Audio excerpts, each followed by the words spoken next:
Francisco, and thank you for joining us in person here at the Visitation Valley Public Library. And of course, I want to thank the library staff who welcomed us into this space to help make use of this extraordinary public library. Today's presentation, we're going to be covering our department's budget for the fiscal year 2024 through 2025 and fiscal years 25 and 26. This is an annual presentation that we make to comply with a city ordinance that requires all city departments to share their annual budget and gather public feedback before we submit that budget formally to the mayor. This also complements everything that we do on the ground, year-round in community. Some of the items we talked about earlier this morning, engaging with our neighborhoods, talking with residents all around the city about our work and how we can share the resources that we have in hand. Because being engaged with you and sharing our work transparently is what good government is all about. I'm joined here by my colleagues from the Assessor-Recorder's office, our budget and finance, operations, and public affairs teams. Right after we present this budget, we'll leave it open for any Q&A, but anything, any kind of question that people have, please don't hesitate to reach out to our office in person, online via email, and we'll share that information at the end as well. Excuse me. For anybody who has questions here, we'll have 2 minutes to answer those.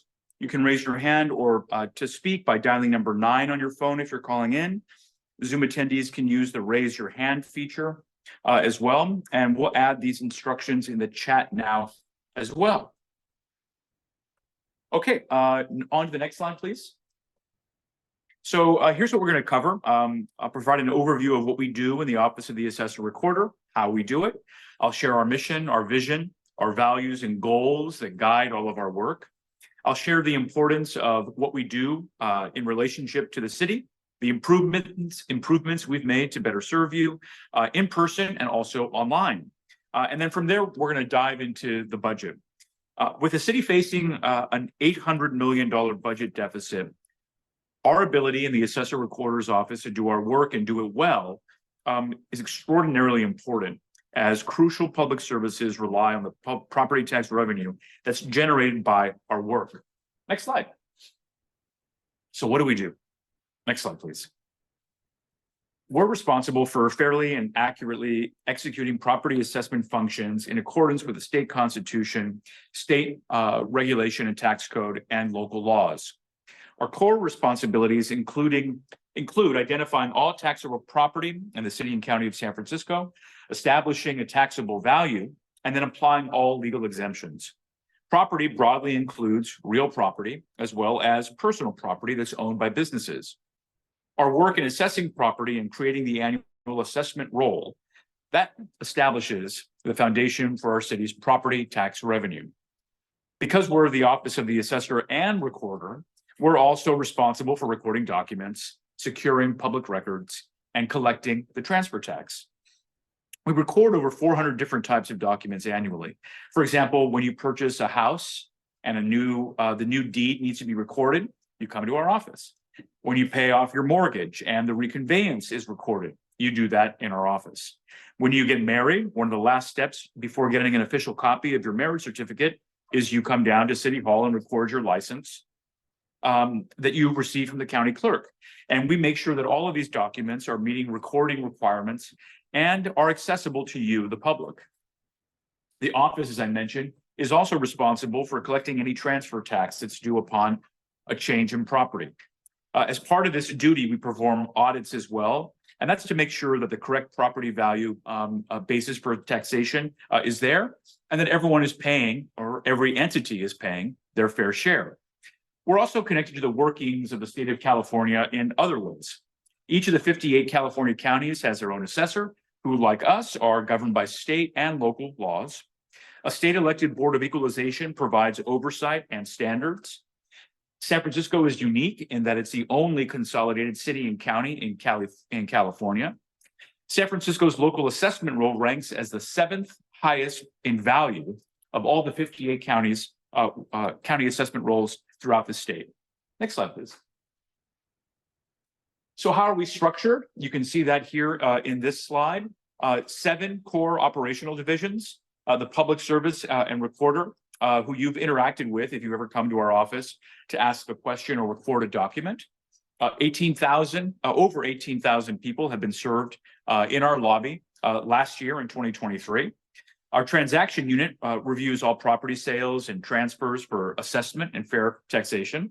We have our exemptions unit, who administers the homeowner's exemption as well as exemptions for nonprofits, schools, hospitals, and more. Our real property team, there are appraisers, the business personal property team. They locate and apply the taxable value of the machinery and equipment that businesses use. And then our standards mapping and analysis division, who among a whole bunch of other responsibilities, they create our assessors block maps, they handle data reporting and quality assurance, and are making sure that we're improving our processes to create more efficiency. And that becomes very important, especially in times like we're in. And then finally, we have our office administrative team. They oversee finance, our budget, human resources, and information technology.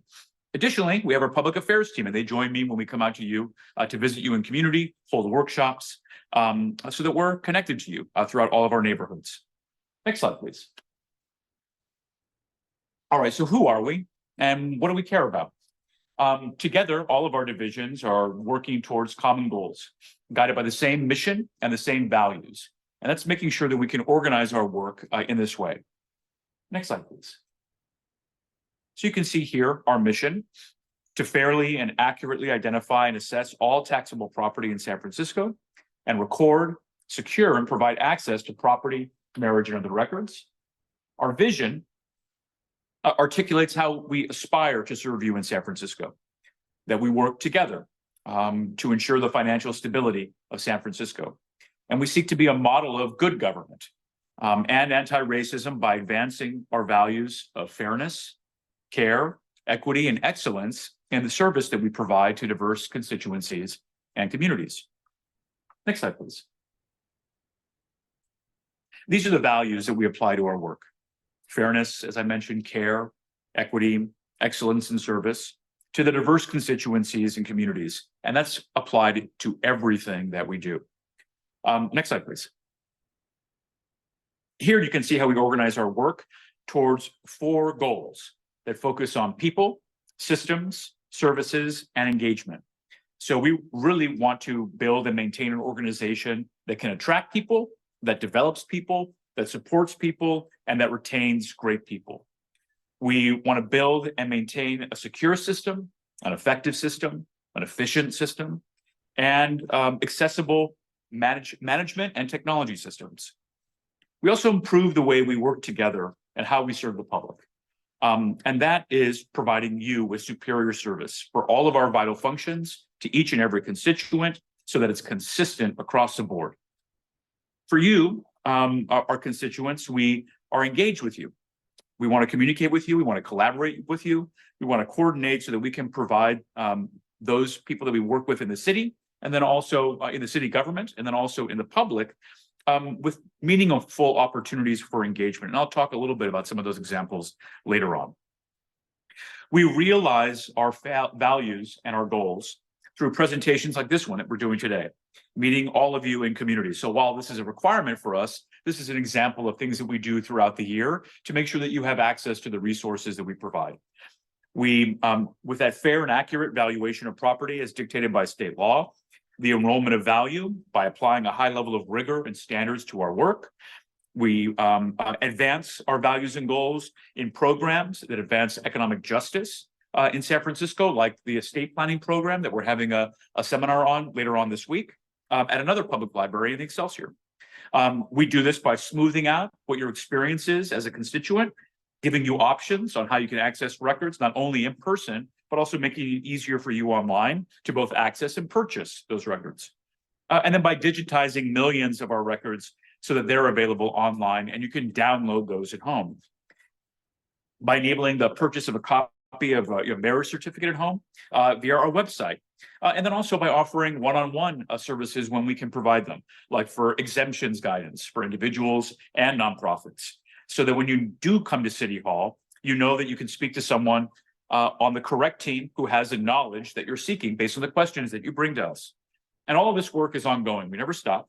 There are more upgrades to be made. There's more red tape to be cut. And that's why this work is front and center in our strategic framework to guide us and remind us as an entire office that this is what we are committed to doing. Next slide, please. Well, what we want to talk about next is the impact that we're making. Next slide.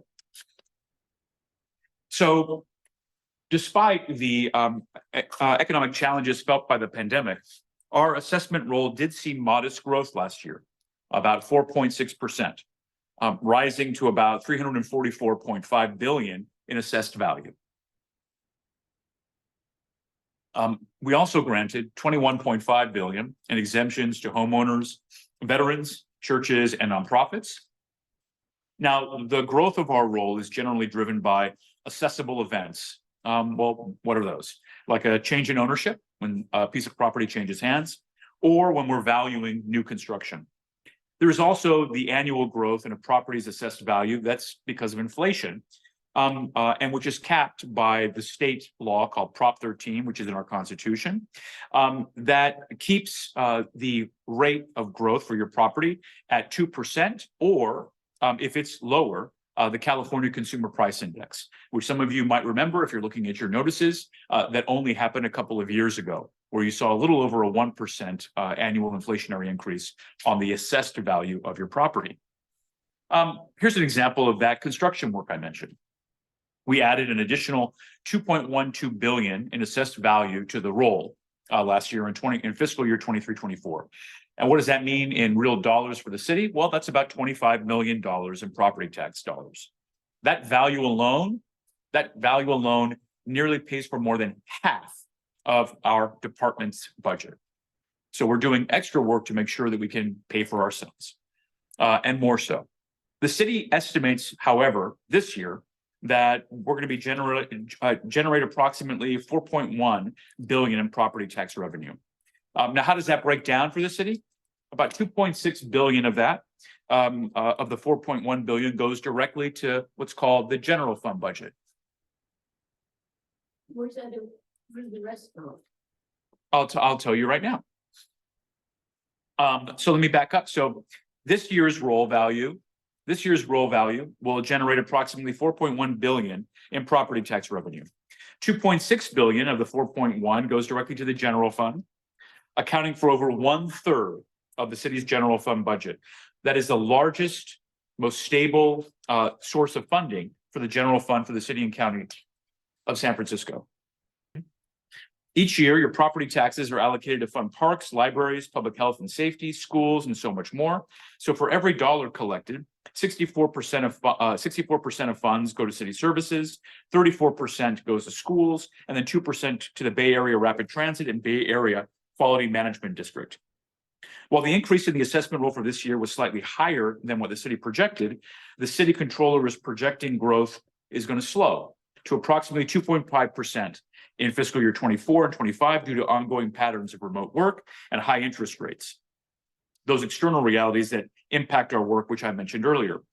When we look ahead to future years, that growth drops down to 2% for fiscal year 25-26 and fiscal year 27-28. Next slide, please. So given our significant connection to the city's tax base through our work, supporting the health and the functions of our office is ever more important. So on these next few slides, I'm going to share how we do that by focusing on people, systems, services, and engagement. Next slide, please.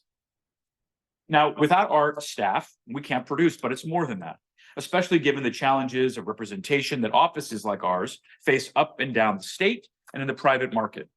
And it's through this lens that we build and maintain an organization that attracts, develops, and retains great people. We do this in line with our equity goals. And where do we start? Within. So we focus on creating more entry-level job opportunities, recruited in communities and neighborhoods. We focus on promotional pathways for staff. And that allows us to hire good people with an interest in our work that might have been excluded because of a typical level of qualifications needed. And then, when they're on the job, they can gain the hard skills necessary to move up the ranks. This strategy allows us to support our core needs as well. This year, we created a new position called an appraiser technician that serves a variety of purposes. It shifts responsibilities away from our senior appraisers so they can focus on resolving appeals. And it creates a new on-ramp to other positions in our office potentially that these candidates would likely not have been previously qualified for, but because of the experience they receive, they can be. To make sure we're getting the word out about these types of opportunities, we've created a recruitment list of over 300 local colleges, universities, cultural groups, and community-based organizations that tap into to expand how we're reaching out to communities. We've also hosted in-person job fairs by the city in partnership with community-based workforce development organizations. So as an example, in fiscal year 22-23, we met and talked to over 500 prospective applicants in person at 4 job fairs. We have a racial equity core team that develops programming designed to encourage staff to think critically about implicit bias, the ways it impacts our work, how we act in a work environment, and to foster one where staff from all backgrounds feel comfortable to be themselves. We have a new mentorship program to provide staff with one-on-one peer support. We launched an employee recognition program and more formal orientation process to welcome new employees to the office. We're building an office where people can learn, they can grow, they can thrive, and achieve their career goals, no matter the day-to-day or longer-term pressures that any of us are facing. Next slide, please. We're also finding new ways to improve our systems to provide a customer service experience that's efficient and transparent. As you can see here, 7 million documents that are available online, enhanced customer service so we can change how you experience the office. And of course, a property assessment tax system with the phase 1 successful go live development that occurred back in January 2021, and then a secondary phase, which we expect in the coming years. Next slide, please. The services that we do, making sure that we close the roll on time with a value that I've told you is so important to the forthcoming revenue that the city is relying on. The rising number of appeals that we're seeing. For the past 3 years, we've seen on average 2,500 per year. This year alone, we're now facing 3 times that many, 7,500 appeals that we're going to have to go through. So paying attention to that is going to be very important for us in terms of our general workload, but also being able to manage appeals.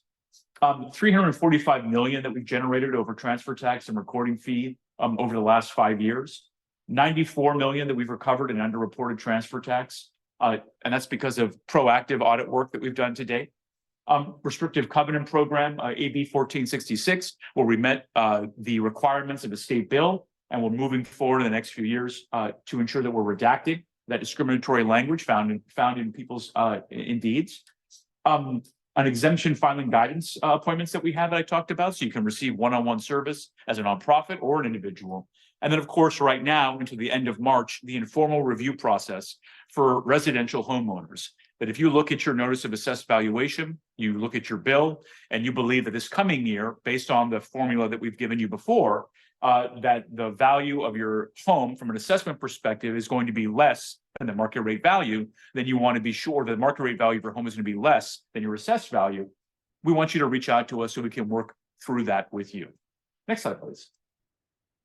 As I mentioned, how we're engaged in community. We've had a family wealth series, which we successfully had at the City College Ocean Avenue campus, welcoming over 100 people to talk about basic issues, provide one-on-one service to them to answer their questions. All around the city, providing property tax education about the basics of property tax, the questions that people have. We've popped up in our neighborhoods at public libraries or small businesses to let people know that we're available to answer their questions in the neighborhood. You don't always have to come to City Hall to get the service that you need. And then, of course, we've been seeking to advance our racial equity advocacy through programming and forums, such as the estate planning program that we've provided, and also advocacy conversations and seminars that we've done with Spur. Next slide, please. So here are the additional elements that we've done to serve you better. Customer service enhancements that we've provided so it's easier for you to reach us and get the services that you need. We're providing an update to our copy fees, the first time in over 25 years, that will change the nature and provide less cost to you when you come online, and on average, provide less costs for total number of pages that you request of our office. We're continually to digitize our public records so that you have access to more of that information online. Currently working from 1990 forward. We're seeking to start adding on digitized public records from 1980 forward. And then, of course, a new pilot program for same-day copies of marriage certificates. Of course, we're looking forward to beginning part of that tomorrow during the 20th anniversary of the Winter of Love. Next slide, please. All right, now on to our budget. Next slide, please. All right, so here are some of the general high-level elements that we want you to be aware of.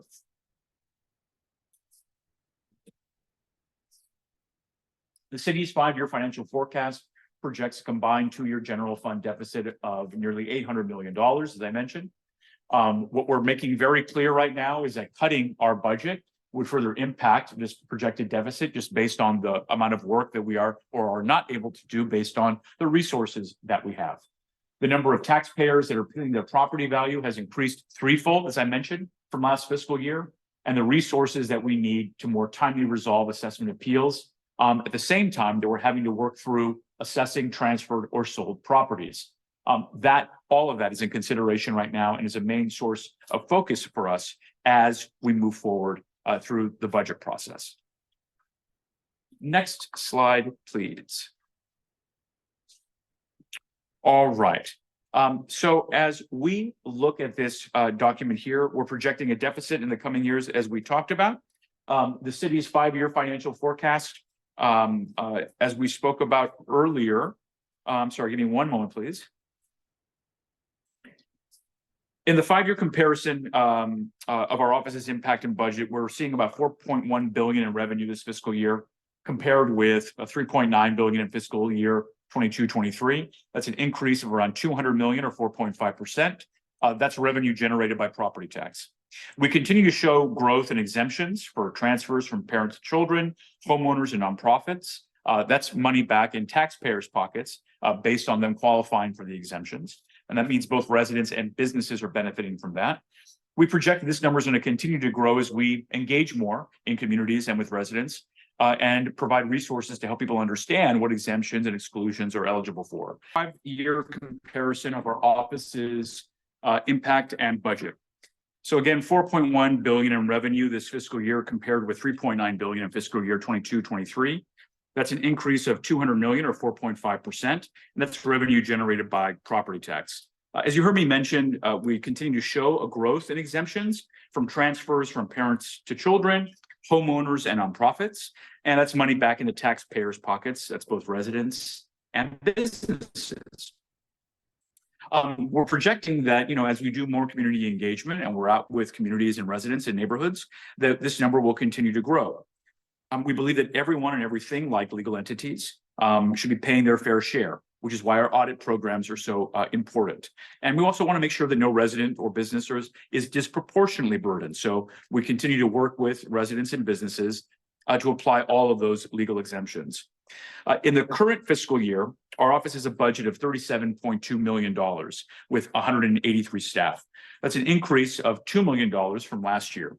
That's due to additional funding to help address our property assessment tax system modernization project and the new appraiser technician positions that I discussed.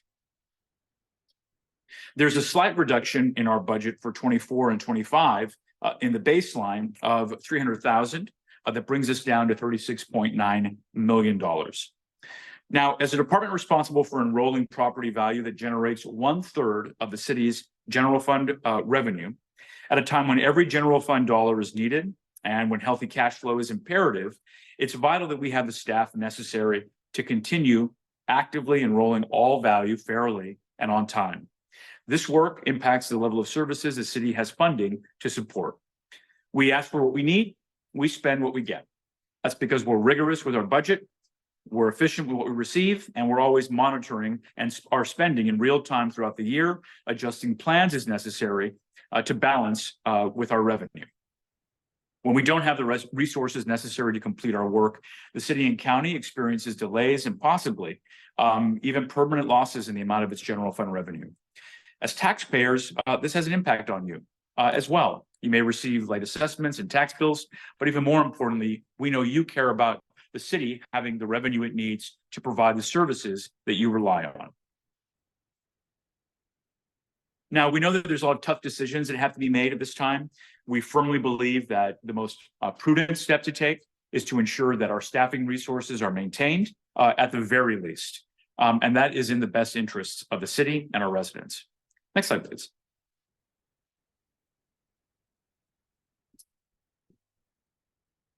All right, so here is our baseline budget in a little bit more easier to digest detail, where you can see how lean of a budget we run. As you can see, if we were to reduce our budget by 10%, that would mean reducing people. The majority of our budget is what pays for our staff, and that's salaries. These are the people that are answering your phone calls, that are assisting you at the front counter in City Hall. These are the people that are valuing property up and down the city, that are making sure that people are paying their fair share, and also providing you resources for exemptions and making sure that the appraisals you receive are fair and accurate. Of that entire 36.9 million, 31 million is for labor alone. The remaining 5.69 million is for non-labor expenses that help us do our work.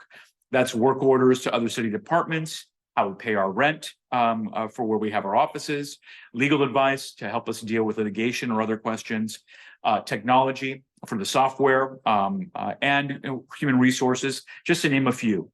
Money that we spend, about 2.4 million for non-personnel that pays for annual licenses that are very core to our business. And then a very small dollar amount for materials and supplies, the envelopes, paper, those mailings that you receive from us. Next slide, please.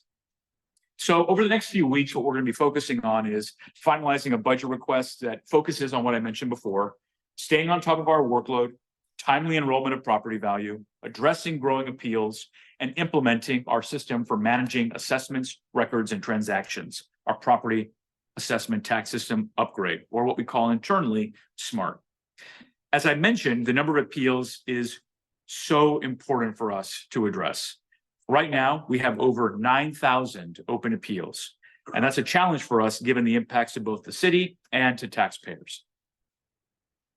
Our other largest and most important workload, enrollment of property value, continues to grow at the same time that we're dealing with these other issues.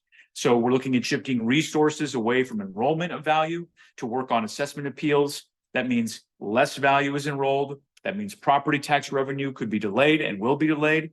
And that also means a growing backlog. The implications of the workload increases are a little more significant next year. We're already doing what we can to shift work hours away from non-critical workloads to complete more work efficiently with fewer appraiser hours required. And we're looking at the most intricate details there to making sure that we're doing that. We're seeing some early returns by taking this approach, but we're going to need more people, and that will be a focus for us. And we're going to need them to both address the increase in assessment appeals and continue to work items in a timely manner. That means getting value enrolled, value on the books. And at the same time, while all of this is going on, we're implementing a major new technology system. That's the SMART I was talking about. Over the last 5 years, we've been working to modernize this decades-old system, and we launched the first phase successfully back in 2021. Next slide, please. So, as I mentioned, we are going to be focusing on submitting our budget on February 21st to the controller and the mayor. The next stage is that the mayor will submit her proposed budget on June 1st to the Board of Supervisors. Then in June and July, we will be in the budget phase where the board will review that budget. And then on August 1st, there'll be a final adoption of that budget after many, many conversations. Please make sure that you're making your voice heard around what you believe is important for the city and county of San Francisco. Next slide, please. All right, so if there's any public comment that people have online, you can raise your hand or use Zoom. If you're calling in, you just dial *9. Our staff would unmute you when it's your turn. And please make sure that we can hear your name clearly if you're there. Any other comments we have right now that we'll take them in 2 minutes, or any other questions, you can submit them to our website at sfassessor.org/budget. Comment. Mm-hmm.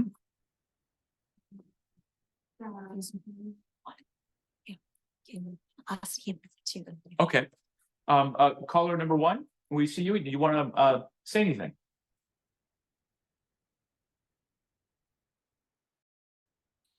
Is that me? Or ask a question? Is that me? Can you hear me? Can you say that a little, one more time? Sorry, we're having some technical issues here. Is that me that you're talking to? Yes, that's you that I'm talking to. Is that you, David? It's David Pilpel. Yes, it is. Thank you for, David, we were very, very sad that you didn't join us last year, and we're very happy that you're joining us this year. I'm a busy guy, and so are you. Okay. I don't know who's listening. Let me run through some comments quickly, and you may want to take some notes. So this Zoom meeting this morning required some kind of authentication, so I was not able to get in that way, so I had to call. I've never seen that kind of authentication required for the meeting. If somebody can look into that for the future, that would be great. Next, is Derek on in still the point person for Sunshine requests? Because I was trying to reach him and apparently his phone number changed. Is he still the person with the office doing that? Yes, he is, and we'll get him in contact with you as quickly as possible. Okay. If you want to put your email in the chat section directly to one of us. I'm not an email guy, but apparently he now has a 628 number rather than a 415-554 number. But I think I tracked him down, and I will reach out to him later. And he can tell me who the backup person is for Sunshine issues. So here are my questions and comments.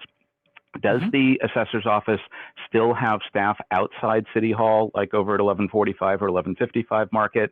And can that staff be consolidated at City Hall to reduce the outside rent, given people aren't all working in the office every day, and maybe increased use of hoteling and consolidation of QBs could happen? That was a question. Yeah. Oh, do you want to address these in turn? That's no, fine. Go ahead, David. Just keep on making comment. That's what we're taking right now. Okay. Is the Family Wealth Program, however wonderful it is that a required assessor function, or could that be moved to the Treasurer Tax Collector and combined with their Office of Financial Literacy or Empowerment with your support in the future? But is that a required or a discretionary program?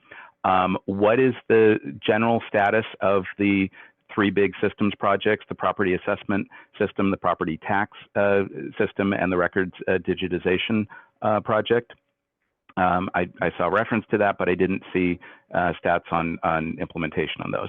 I looked at last year's or the current year's org chart. I'm wondering if you can add a position. How's that for adding a position to supervise the three units on the left: the transactions and recorder unit, the public service and exemptions unit, and the business personal property unit. So that would be aligned with the position that's labeled as managing director over real property and standards mapping and analysis. Further, are there administrative support positions throughout the organization, including admin and finance, but throughout, like the 1842 series, that could be substituted for more appeals support? I mean, it sounds like appeals support is definitely needed, and 4220s aren't free or cheap, so it requires some trade-offs to get more support in the for the appeals function. And finally, who is the best budget contact person that I could follow up with? Those are my thoughts and comments. Thanks very much for doing what you can in an incredibly tight budget year, despite the fact that this is a huge revenue generating department. How's that? Great. Thank you so much. Thank you so much, David. And we'll be following up with you after this. Any more comments or questions? Yes. Can I just do about the accessory right now about all the appeals and exemptions? Who's the contact person I have to give to my insurance for their social responsibilities? They can spread the news. Great. You can connect here with Tina Rosenvero, and she'll connect with you right now. That is great. Great. Well, thank you all so much for joining us. Just a couple of comments. Yes, we're finding every single efficiency that we can to make sure that we're able to continue with our statutory requirement duties and responsibilities within the office. We're certainly looking at ways of making use of the space that we need to conduct our services in the hybrid environment that we are working in. Of course, that in relationship to some of the records that we've been digitizing, we've digitized over 2 million public records. They're now available for instant purchase and download at home via online.